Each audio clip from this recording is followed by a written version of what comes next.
Renungan Malam Seiman yang ditulis oleh Dr. Kathleen Liwijaya Kuntaraf dan Pendeta Dr. Jonathan Kuntaraf berjudul Apa yang Kita Tonton? Ayat intinya menyebutkan, dan kita semua mencerminkan kemuliaan Tuhan dengan muka yang tidak berselubung. Dan karena kemuliaan itu datangnya dari Tuhan yang adalah Roh, maka kita diubah menjadi serupa dengan gambarnya dalam kemuliaan yang semakin besar. 2 Korintus 3 ayat 18. Dalam zaman pasca modern ini, kita mempunyai banyak pilihan tontonan. Apakah yang akan kita tonton? Kitab suci membentangkan prinsip yang akan membantu orang-orang Kristen agar dapat memilih tontonan yang baik. Dalam 1 Yohanes 2 ayat 15 dan 16 menyebutkan, sebab semua yang ada di dalam dunia, yaitu keinginan daging dan keinginan mata, serta keangkuhan hidup, bukanlah berasal dari Bapa, melainkan dari dunia. Dan dunia ini sedang lenyap dengan keinginannya, tetapi orang yang melakukan kehendak Allah tetap hidup selama-lamanya. Sebab itulah sangat penting bagi kita untuk memilih film, acara televisi, siaran radio, dan video yang ditonton. Media yang disebutkan ini dapat menjadi sarana pendidikan yang sangat bermanfaat.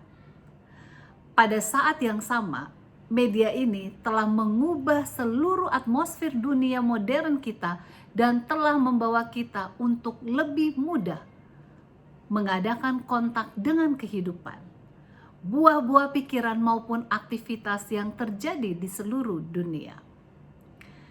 Orang Kristen akan mengingat bahwa televisi dan video mendatangkan dampak yang lebih besar atas hidup secara individual dibandingkan dengan kegiatan tunggal lainnya. Sayangnya, video dan televisi yang hampir seluruhnya dikuasai oleh pertunjukan membawa pengaruh yang tidak bermanfaat dan mulia itu masuk ke dalam rumah. Dalam buku Peraturan Jemaat yang diterbitkan tahun 2015 halaman 199 menuliskan, kalau kita tidak berusaha untuk memilih apa yang mau kita tonton, maka media itu akan menuntun rumah tangga kita ke tontonan-tontonan dan pertunjukan-pertunjukan yang murahan dan jorok. Orang-orang Kristen yang penuh pengabdian haruslah menjauhkan diri dari tontonan yang tidak sehat dan bersifat kekerasan, maupun gambar dan program televisi yang merangsang seks. Sebenarnya media visual dan audio itu sendiri tidaklah jahat. Saluran yang sama yang menyajikan dalam kejahatan manusia juga digunakan untuk menyampaikan khotbah Injil keselamatan. Masih banyak program lainnya yang cukup berharga yang ditayangkan oleh televisi, radio, dan sebagainya. Nah, program yang baik itu juga dapat digunakan orang untuk melepaskan diri dari tanggung jawab dalam kehidupan ini.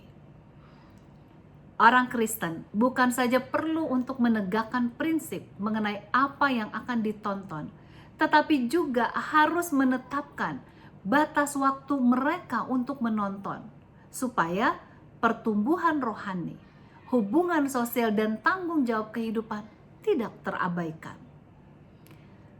Kalau kita tidak dapat memilih tontonan kita, atau jika kita tidak memiliki kuasa untuk mengendalikan media yang ada pada kita, maka adalah lebih baik bagi kita untuk tidak memiliki kemungkinan untuk menonton daripada membiarkan tontonan itu menguasai kehidupan kita sehingga mencemarkan pikiran atau menghabiskan sebagian besar waktu kita.